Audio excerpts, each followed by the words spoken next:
Renault ima veliko uspehov v motošportu, sploh v Formuli 1.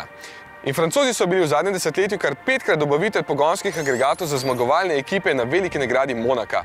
In že četrt desetletja sodelujejo s tamkajšnjim avtomobilskim klubom, ki velja za enega najbolj prestižnih nasploh. In ja, v čast tega sodelovanja so nastali avtomobili, kot so Laguna Monaco GP, kasneje še Megane in Megane RS, zadnji pa je tale Clio. Gre za omejeno serijo 650 vozil, ki se bodo prodajali v približno 20 državah po svetu. In ja, tudi Francozi se zavedajo, da Slovenci ljubimo Clio, zato je Monaco GP namenjen še nam. Omejena serija stavi predvsem na videc, zato ne bi bilo čisto nič čudnega, če bi v njem sedela tudi kakšna ženska. Opala, opala, živijo? A greva en krog? No, kar izvoli. Živijo? Ja, prosim, ja. Treba je... A je to kak nov način? Ne, veš kaj, samo mora biti ful varno, pa tako, tle mora tako lepo jeti čez. Ja, pa, čak, noge so v redu, ne, tamle? Ok. Ti je v redu? Ja. Super.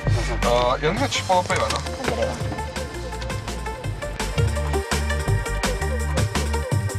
So ti všeč taki majhni, obriti se nabriti? Ne, raje imam večje. Aja? Ja. Pa taki so ful bolj tako agilni, pa tako, a ni, daj, gre lepo. Ja, gre lepo. In koliko je kaj močen? 200 konja ima tole. A se ti zdi, da fajn potegne? V redu je, super. Dobro leče. Dobro leče. Kako pa ti je ime sploh? Doroteja. Doroteja? Ja. Lepo ime. Hvala. Moški avto, ne? Res, meni se pa glih zdi obraten, ženski. Kaj?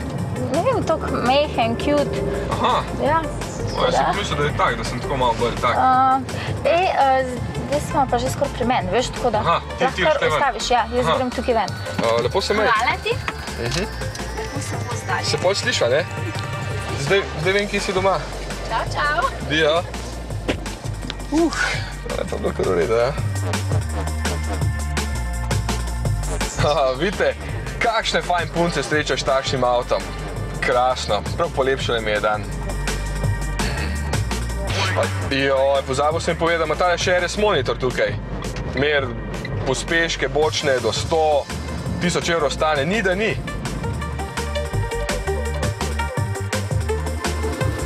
Lepotne dodelave ga naredijo zelo privlačnega. Ja, motor ni pa nič spremenjen, kar seveda ni slabo, ker je zelo dober.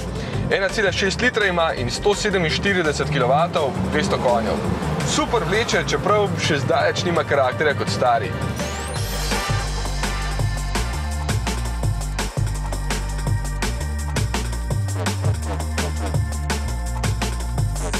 In ja, samodejni menjalnik. Mogoče bo večini všeč, ker lepo predstavlja, ni pa dovolj hiter za športne navdušence. Če bi imel ročnega, bi bil top. Podvoz je dobro nastavljeno, lepo se v hitrih ovinkih čuti zadek, da ga imaš ves čas pod nadzorom. Tale ima celo malo trše podvozje kap, pa bi bilo lahko za moje pojme še malo trše. Samo bi bil potem že dirkalnik. Evo, s popustom pride dobrih 24 000 evrov tale, ki ima še kar nekaj dodatne opreme. Ni malo, ampak tudi ni veliko, sploh če bo všeč Doroteji. Čeprav mi je nekaj rekla, da je majhen.